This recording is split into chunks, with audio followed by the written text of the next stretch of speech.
Сайн байцгаана уу эрхэм сонсогч та бүхэндээ энэ өдрийн мэндийг хүргэе. Amis Time podcast-ийн шуудан нэрлэгийн шинэхэн дугаар хүрэхэд бэлэн болоод байна. Чи яах байсан бэ? Хөдөөнөөс хотод ирж хотод ажил ихтэй байсан ч нийслэлд ойрхон аймгийн төв рүү хэрэг болгон намайг шалгахаар ирсэн ах маань мэдээч хэрэг ээжийн даалгаврыг гүйцэлдэж аваг би мэднэ. Тэрээр манад ирж нэг хоноод үд өнгөрч байхад явах юм болоод сууж байснаа галтоогоонд хоол халаах санаатай зогссон намайг хэрэг гарган дуудаад "Үгүй энэ хажууайлт чинь юун ус байдаг юм бэ те?" гэв. Манай хилцээний дарга эхнэр хүүхэдтэйгээ байдгийн. Би энд томилогдож ирээд байр олждгоо. Тэгээд бид хоёр нийлж 2 өрөө байр түрээсэлсэн юм. Зөв. Эхнэр нь их аятайхан хүүхэн юм. Нүдэнд дулаахан. Юу хийдэг хүүхэн бэ? Гэж их л хэрэгт урлан лавшруулав. Ажилгүй гэртээ хүүхдээ хардаг юм аа. Гэтэл "За чи минь ийм хүүхэнтэй сув" гэхт нь би гайхлаа. Саяхан л нүдэнд дулаахан их аятайхан хүүхэн байна эний тэрээгээд байснаа гэв гэнэт шал эсрэг юм яриад унахаар хинж гайхан л та. Манай ах их ажигч гэрхаа хүн сайн таньдаг гэж өөрийгөө үргэлж шахуул ярьж авдаг хүн. Хэдийгээр сургууль соёлын мөрхөөж эрдэм ном гэж яваагүй насаараа малын зах сахиж өдөө сумж биш бүр ас баг гэж хідэн айлтай хансаж авсаар 40 гарсан бүдүүн баараг ир. Гэсэн ч юу нь юугч болов нэг их хол зөрүүлэхгүй ёстой голтой хэлэндэ. Бэж наагуур бододсов. Ажилгүй гэртээ хүүхэд харах нэрээр гэрийн мухар сагсах хүнтэй суу гэж хэлээд байна гэж сансан юм. Гэтэл ах маань хэсэг сууснаа. Мань мэтэд ч хүндий ихнэр хамаа юу. Гэхдээ харахад сайхан ч гэлээ энэ туучи царайтай юм а гэхэр нь миний сонирхол бүр хөдлөөд "Гэхдээ туучи гэж бас ямар царай байна?" гэд идэж байсан хоолндоо хахад цацсан асуувал ах маань юр наригсан шинжгүй. Заяа мутаа хүүхэн байна гэд палхит хэлдэг байгаа. Бид нэг байранд орж хамт амьдраад удаагүй байсан цаг.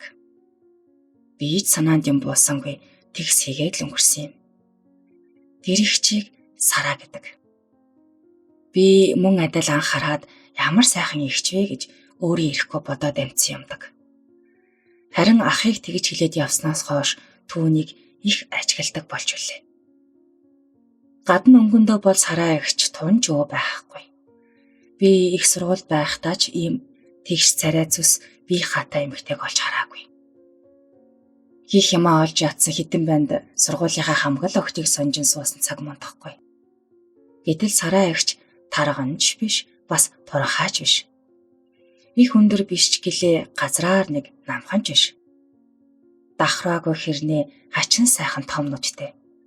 Огт будаагүй байж зурсан юм шиг хэлбэр сайтай тас гар хөмсгтэй. Дон цагаан эмэгтэй. Шүдэн хачин сайхнаас гадна тэр уруул нь бүр илүү сайхан харагдана. Би хамт байх хугацаанд түүнийг нүрээ бодож зогсохыг лав хараагүй юмдаг. Нэг байдгийм байна. Тэр нь бол ярихтаа эрүүгээ зуугаад байгаа юм шиг зуурч ярьдаг.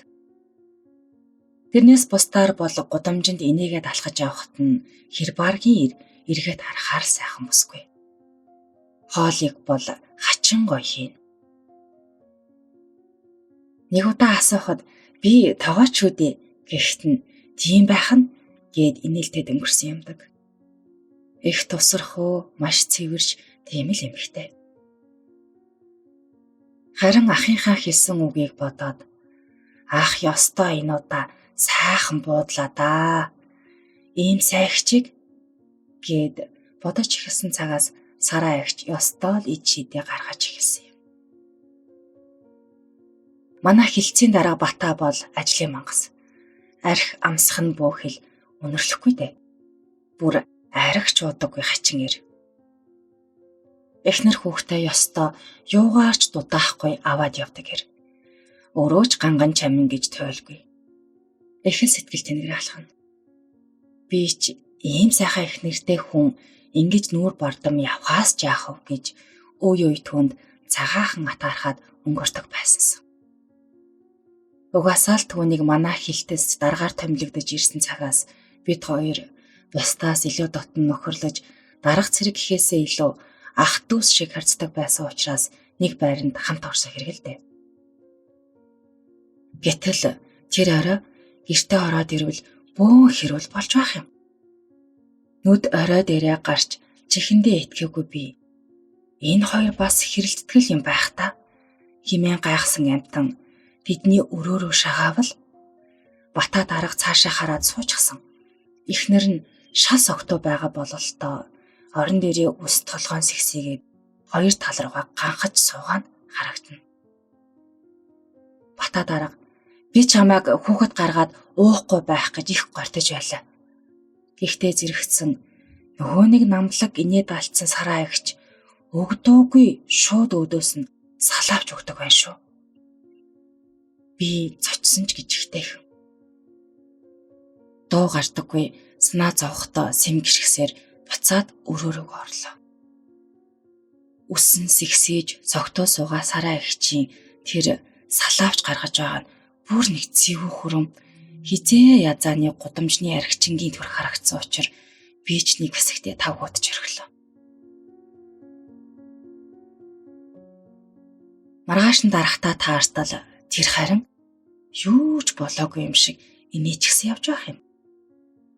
Тэр дүр зургийг нь харсан би зочрооноосоо гараагүй явхад дарга харин зөв зүгээр байсанд би бас л гайхлаа.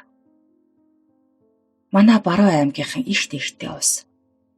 Эмэгтэй хүн эр нөхрийнхөө нүүрүүд салаавч гаргах бүхэл арх хамсаж байхыг ч би хараагүй өссөн юм. Тэгээд би ийм зүйлд баахан эмзэг өссөн юм болоо да гэж өөрийгөө ч буруутгаж үзсэнсэн. Хамгийн хачна нь сараа эгч түүнээс хойш ойр ойрхон ууж уух бүртээ хачин их агсан тавив. Тэр болгонд дарга маань оогт эмзэглэхгүй байсанд би улам их гайхширч тэсгэлгүй өдрийн цайнаар хоёул ойролцоох цайны газаргууд алхангаа асууж орхив. Дарга сараа эгч яагаад уугаад байна? Гэтэл тэр харин би уулна зовоож зүдрийгэд байгаа юм байхгүй л юмсан.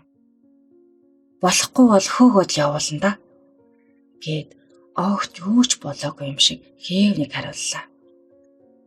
Их уудаг байсан юм уу гэвэл мэдэхгүй цус бид хоёр суугаад жил гарна л болж байна. Өмнө нь уудаг байсан болоод л уугаад байгаа юм байлгүй. Би ч хөөгөөд явуулчих болж байна. Хамгийн гол нь миний хүү баг байна л та гэд актер хүнд биш их л сэтгэл хөнгөн зовж шаналсан шинжгүй ярьж байна. Сүүлийн сар гарan сараа агч уусангүй. Тэр мөн л юуч болоогүй юм шиг сэтгэл зовж ичиж улааж байгаа ч юм алга. Яг л нөгөө хэвээрээ гэр орноо цэвэрлэж гүйхэн хачин. Бид хоёр угаалга хийж нойлын өрөөний тэрэггээр үүмж яваад санамсаргүйгээр сараагч та яагаад сая хитэн удаа арх уува гэвэл тэрээр хоёр хацраа хонхойлгон инээснэ. Харин тийм ээ их чин сая хэсэг баларлаа. Бото дахиж уухгүй гэв. Та тэгээд уухаараа амар агсан юм аа гэвэл тийм ээ тийм жаргалан дэндэж байхгүй юу? Батаагаас өөр нөхөртэй байсан бол өдийд алуулсан байгаа гэд инех юм. Би уулна манай дарга дуугүй царайлчаад буруу зүйл хийжтэй. Тэгээд л сараа агч бачуураад ууж агсан тавиад байгаа байх хэмээн даргыгаа сэм хардаж бас буруутгаж зүтсэн. Гэтэл энэ хүн шаал өөр зүйл ярьж өөрийгөө буруутан мэд хэлэхэд нь өнөөх арх ууж муухай авирлаж байсныг нь мартах шахам өмнөөс нь баярлаад байж үлээ. Харамсалтай нь энэ эрүүл байдал удаан үргэлжлэхгүй юм. Бидний манай хоёр жил хагас нэг гэрийн хоёр өрөөнд амьдрахдаа их зүйл болсон ч сараагчийн уух тасраагүй үргэлжилж байлаа. Хамгийн удаанда сар гарan болоод л тахдаг байв. Энэ хооронд дарга маань Сараа эгчээс 2 удаа саллаа хэмээн хөөж зөөж явуулсан ч их удахтаа сарын дараа эргээд ирдэг байсан юм. Эрэхтээ илт өнгө зүс алдсан өмсөх хувцс нь амар болсон ирдэг байсан. Ирээд сар гарan ёстой л хүний хань шиг байх нь даанч тэгээд нөгөөх л байдал эхлэв. Би даргаагаа их өрөвждөг боллоо. Далайхан сүртэж буулгахтаа зөөлөн гэж үг санаанд өргөлж орно. Нэг орой дарга манай гэрийн хаалгыг тогшоод орж ирлээ. Үй манад ийн айлчлна. Айлчлагч гэж те уг нь нэг гэрт хэрнээ тустай айл ухаантай юм болохоор байнга орж гараад байдаг байлаа л да. Биш тэднийхээр онц шаардлагагүй бол орохгүй. Бүр зарим цагт гэртээ таарахгүй ажил дээрээ уулзах явдалч бий. Тэрээр инээд алдан орж ирснэ. За танах хэр тогшиж байна да гэд уламжлалт ёсоор гартаа өргөлж барьж орж ирдэг кофего ширээн дээр тавиад тамхи гаргаж надтай тамхилав. Энэ үед Сараа эгч эцгүй байсан санагддаг юм. Өхөө олигтой тогтчихно гэж бодохгүй байгаа. Нэг мөр гэрийн хүнтэй болж агаад л тэр талаар бодно доо гэхэд наадах чинь л хамгийн буруу бодол шүү дээ. Чи одоо татлаад үтлээгүй мөнгө олж байгаа дээрээ л сайн зурагт хүргөгчнөөс эхлүүлээд цуглуулж бай. Үгүй ядахтаа л ганц мөнгө ягч болтохгүй аваад цааш нь хийгээд. Эхнэр аваад хүүхэд гараад ирвэл чи бид хоёр шиг ус хоолны мөнгөө залгуулж байвал бар болдог юм гэд инээ. Бодоод байхны нэрэж тийм юм шиг санагдсан да. Би сараад хоол хүнсээ бэлтгээд сар бүр мөнгө өгдөг байснаа болоод бодоод байсан чин мань хашир хоолны мөнгнөөс илүүжлээд уугаад байна гэж бодоод өгөхгүй 2 сар боллоо. Тэгсэн ч арх уугаад байхаар нь бүр бодоод болохгүй гайхшаа барж байна. Хөөх тэгээд хидийдээ хаанаасаа арх олж уучаад байдаг юм. Гэтэл тэрээр тонгоогоо жуумалцснаа. Хүмүүс намайг хурган дарга болохоор ажлаа бүтээлэх гэж надад 9 шидийн гадаад дотоод арх зөндөө барьж ирдэг юм. Би ямар арх ууш? Шүүгэнд хийждэг гаднаас нь харахад зүгээр л тийм. Тэгсэн өчигдөр шөнө нэг анзаарсан чин манай хүн харин тэрнээс залж явгаад л гэд учиргүй хөхрөв. Нилээд инээж байснаа. Уусан хоосон шилнүүдээ араар нурууд байдаг байсан байгаа юм л та гэд дахин чанга хөрлөө. 20 гарын шил архинаас бас ч гэж цөөхөн уужээ. 6 шил л хоосон байна. Урдуур нь бүтэн харагдаад байхаар хүн анзаардаггүй юм байна хөө гэв. Миний уурч хүрэх шиг, инээд ч хүрэх шиг яхаа мэдэхгүй болов. Сараа эгчийн уух ёр зогсохгүй шинжтэй шүү гэж илүү хэлэхэд минь тэрээр хэсэгхэн бодол босноо. Чамдал гэж хэлэхэд ах нь арх ухаа болоод 4 жил гарan болж байна. Өмнө нь арх гихч зүйлийг ёстой цөлмөш дуусгадаг байлаа. Ууж идэж авахдаа ихийгээ, ах дүүгээ ихч гомдоож явсан хүн. Харин бурхан надад ийм хүн илгээж хүн яаж зоож явсныг минь надад өөрийн биеэр мэдрүүлж байгаа байх л гэж боддог осон доо гэд уртаар санаа алдж илээ.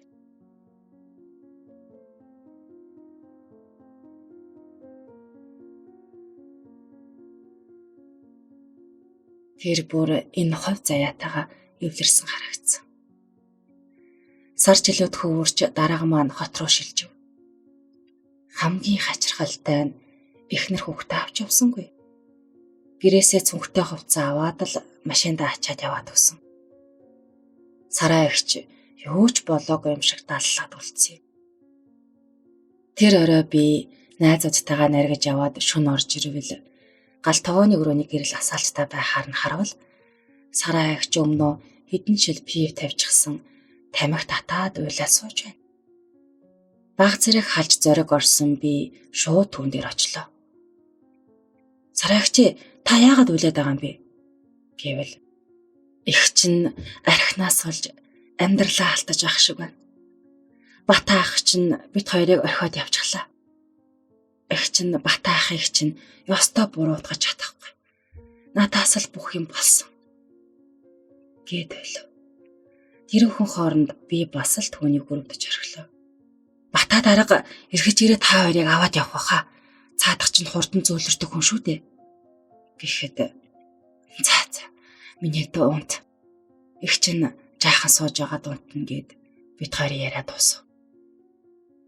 Энэ цагаас эхлэн Сараа эгчийн уух бүр цадгаа алдсан да.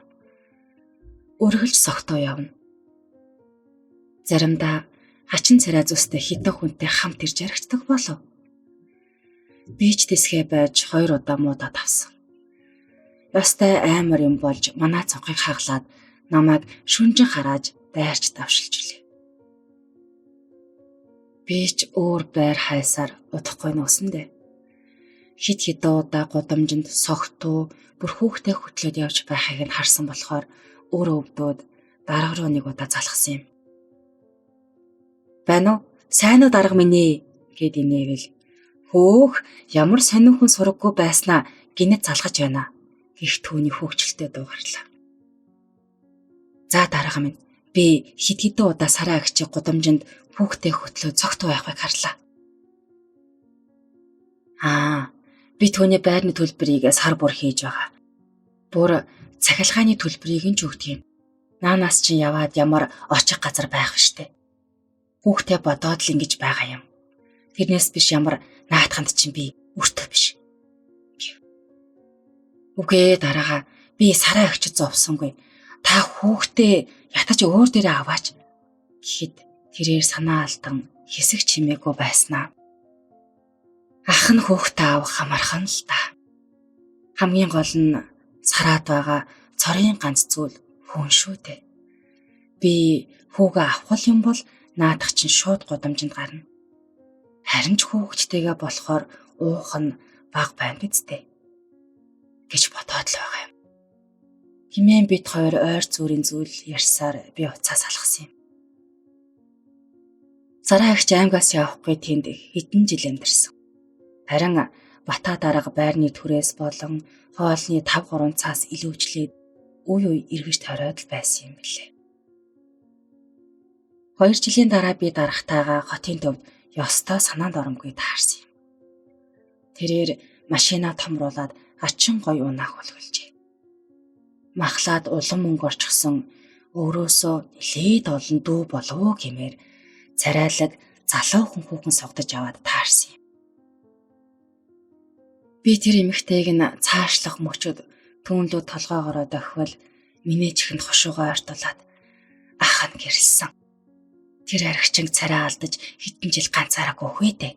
Одоо л бүх зүйл сайхан болж байна. Би хань халамж аз жаргалыг одоо л мэдэрч авнаа. Гэд залуу эхнэрүүдэ харснаа. Чи өвгөндөө 200,000 төгрөг өгтөө гэв.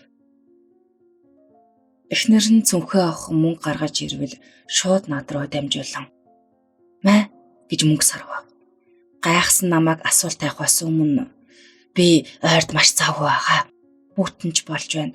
Чи нэг заванда миний хүүд куртаг аваад өгчхөөрэй. Би очих гэсээр байтал 1 сар болно" гэсэн юм. Хамт яваа эмэгтэй нь цаанаа л нүдэнд дулаахан өндөр боловсралтай эмэгтэй нь өмссөн хувцас бие авч яваа байтал надтай сольсон хитгэн үгнээс тав тавдхан харагдсан. Би ч даргынхаа өмнөөс баярлаж цаашаа алхаж явахдаа бас л жаатартэй. Залуу надад ихнэр олдохгүй байхад манер ханаасаа ийм сайхан ихнэр олоод байна. Гэсэн шүү марзан бодол хөдлөгдөж явж илээ. Даргын үүрэг болгосон ёсоор би тэднийд очивол тэндээсээ нуусан гин. Нөгөө орцонд амьдрах байрны эзнээс асуувал "Гүй гэр орон аригчдын үүр болгоод байхаар нь би хөөч гисэн" гэд хаалга хааж орхив. Үүнийг олохгүй болсондоо эмзэглэн тэр жаахан хүүд дулаахан куртаг авч өгч чадаагүй дээ эмзэглээд хит хонож үлээ. Гэтэл азар гудамжинд алхаж явтал намайг нэгэн эмэгтэй дуудлаа. Эргээд харвал нэг цагтаатай хамт Сараа эгч зогсож байна. Миний баярлсан гэж үгүй. Хэд хараагаад очивол нөгөө цагдаа яраваагаад жигтэйхэн. Миний тоо чи ихчтэй нэг тус олооч. Өө тэглгүй ахав сараагч юу асан юм бэ гэвэл ихч нь өчигдөр уугаад эргүүлжүүлэхэд орчихжээ. Чи ихчтэй эргүүлжүүлэхийн мөнгө зээлээч гэж байна. Би ч уухантаас мөнгийг нөгөөд сараа ихчийг авах гэтэл мөнөөх хамт явсан цагта хамт явуулахгүй. Одоо эргүүлж аваачаад камерт ийн. Байцаагчтай нь уулзаад аваарай. Архины эмчилгээнд явуулах байх. Би ч учиргүй сандарч яахыг сараа ихчээс асуувал тэрээр надад төлхөөрөө өгөөд гэрээ зааж өгөнгөө. Хөө минь ганцаараа байгаа. Би чоошлаад гарсан юм. Санаа зовоод байна гэд цагтаа суугдуулан явж бодлоо.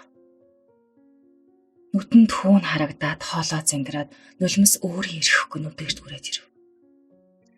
Сараа ихч Бата дарга хоёрыг ягаад ч юм гів гинэд маш ихээр үзэн ядаж яаран гүүг шахам хурдлан явлаа. Нэг орцтой дотроо олон хаалгатай нийтийн байр байна. Гэрт нь орвол огт чимээ хаалга. Надаас айдж очихвээ гэсэндээ зөөлөн явж хоолоо засан чимээ явбал мөн л анир алга. Гэтэл орон дээр байгаа хүрм зөөлөн хөдлөв. Би тэр хүрмийг шууд хараад л танилаа. Бата дарга нэг өвөлжин солил гүмссэн хар хүрм байв. Хүү хүрмний доороос цухын намайг чимээг өхөн ажиглав. Миний хоолой дахин зангираад дуу гарсангүй уйлчих гээд байв. Хүү чимээгүй ч гэсэн айсан булгоомжсон нүдээр харсаар л байлаа. Тэгж байснаа намайг танихад би золтоол ухаан алдаад унчихсангүй. Дэлгэр агаа ихт нь би чихэндээ итгэсэнгүй. Чи ахыгаа таньж байгаа мó гэтэл та миний аавын ажлынх. Гингүүт би үнэхээр нулимсаа барьж дийлсэнгүй. Бас чухам яагаад гэдгээ ч мэдэхгүй уйлцуулаа. Арай хэж тайвшраад түүн дээр очиод миний дөө өсөж байна уу? Айсан уу? Гэд зэрэг асуувал хүү огт айсан шинжгүй. Бүр харин ч их хэвлүүхэн. Би өсөөгүй. Ээж надад чипс бас талах үлдээсэн гэд. Харин би сая ээжийг архиучаад ирж байгаа байх гэж айгаад аавынхаа курткийг нөмрөөд ноогцсон юм. Ихт нь бас л тэлсэнгүй ойлгох төглөө. За, хойлоо гарыг миний дуу хувцас өмсөрөө гэтэл. Яах юм бэ? Ээж ирээд намайг зодно гэв. Ээж чинь ахын дэг зоддог юм уу гэвэл. Ээж согтөө байхаараа намайг хан мөргүүлээд өснөөс зулгаадаг. Бихийг сонсоод би хүмхийг нэг удаа сайн зуусан. Хүмхийг зууж байгаагаа ч мэдээгүй өвдөж байгаа шүү дээрээ мэдэрсэн. Зүгээр ээж нь ирүүл байгаа арх уугаагүй. Ахан дүүдээ гоё хүүртэг авч өгнө. Тэгээд хоёулаа ээжийг аваад ирье гэвэл хөөхөөрч баярлан ганцаараа шулгансаар хувцас өмсөж эхэллээ. Өдийхэн жаахан юм байсан одоо овоо ир болж. Ой гарантаа л нэлхүү байсан одоо 4 ой гарантай том ир болж.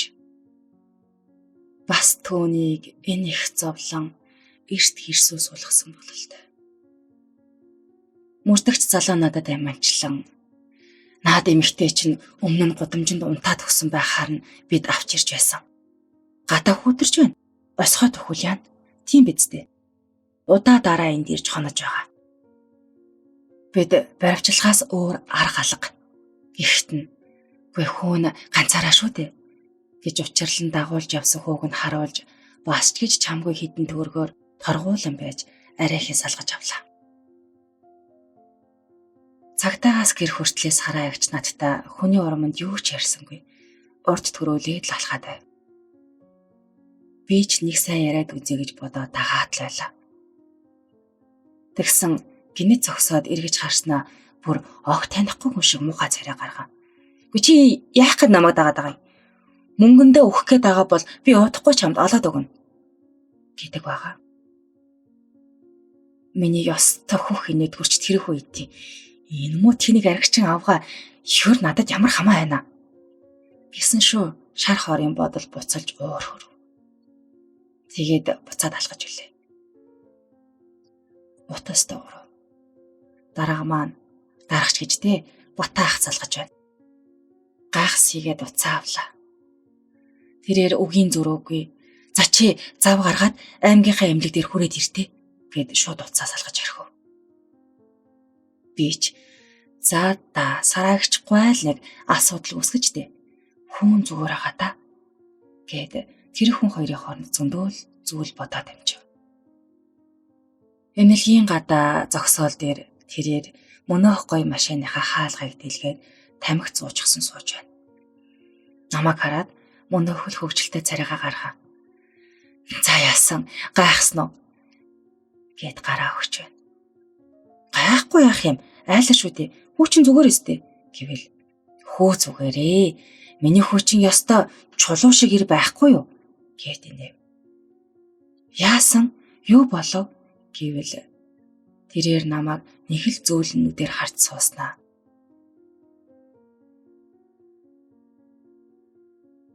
"Юу байх вэ? Чамтай ярих зүйл гараад" гэснээ. Сараа их хүнд өвчин туссан байна. "Тэгэлгүй яах вэ? Харин ч өгчихгүй яваад байгаад нь би ч гайхаад байна" гэж дээр болсон явдалд гомцон гомдлмын тайлагдаагүй болохоор зэвүүцэн дуурвал "Өө нэрээ чамайг зөндөө мөнгө төлж ирүүлжүүлэхээс авсан тэр мөнгийг нь заавал өгөөрэй. Би их баярлаж байсан ч өөртөө готраад гомдоогоод явуулсан" гэж хэлсэн шүү гэв. "Би ч нэг их гомдоод яах вэ?" гэж шалхуудлаа гомдоогүй царай гарган хариулав. Ах нь зөндөөл бодлоо. Миний эхнэр сайн ч эмэгтэй, сайхан ч хөхөн. Харсан. Тийм байна лээ гэвэл би сарааг өрөвдөөд сүүлийн үед байж сууж чадахгүй байна. "Яагаад? Та сараагчиг биш хүүгээл бод. Хүүгээ ав." Энэ бол хамгийн амархан шийдвэр. Би эртээд чамд хэлсэн шүү дээ. Сараад байгаа цорын ганц өмч бол хүүн.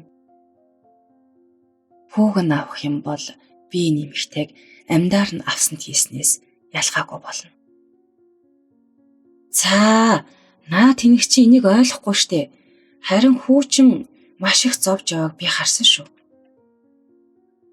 "Хүүч яах вэ? Би хүүтэйгээ анх танилцаагүй шүү дээ. Би сараад дурлаж сарааг хайрлсан. Тэр хайрын гэрч бол миний хүү. Дикэриклээд сарааг ойлгох хэрэгтэй гэж боддөг юм." "Йой, таны над ухаантай үгс одоо хэрэг болохгүй. Та зүгээр л хүүгээ аваад энэ хүүхнийг орхи. Та ч бас жаргах хэрэгтэй шүү дээ."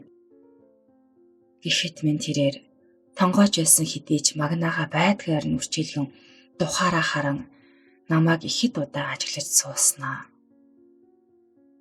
Би эхнэрээсээ салаад сараа дээр эргэж ирнэ гэв. Энийг сонсоод би чихэн дээждгсэнгүй. "Та чи солиорчсан юм биш үсттэй" гэвэл тэр уртаар санаа алдаад.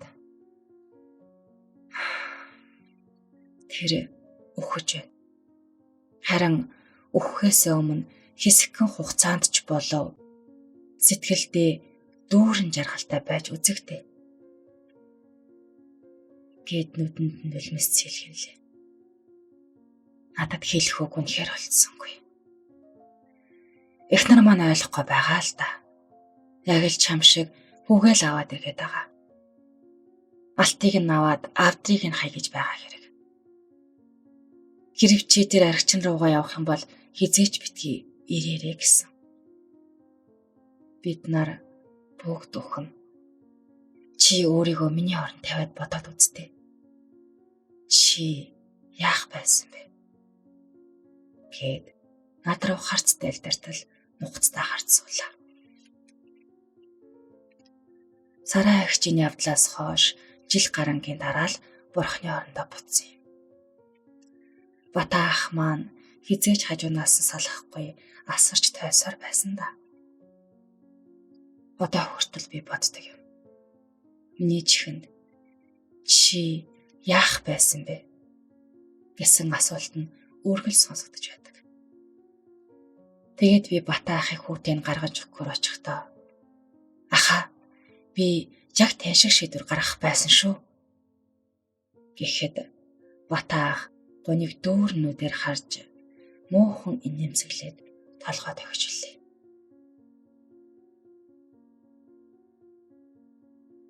За өнөөдөр хамт байсан бүх сонсогчдоо баярлалаа.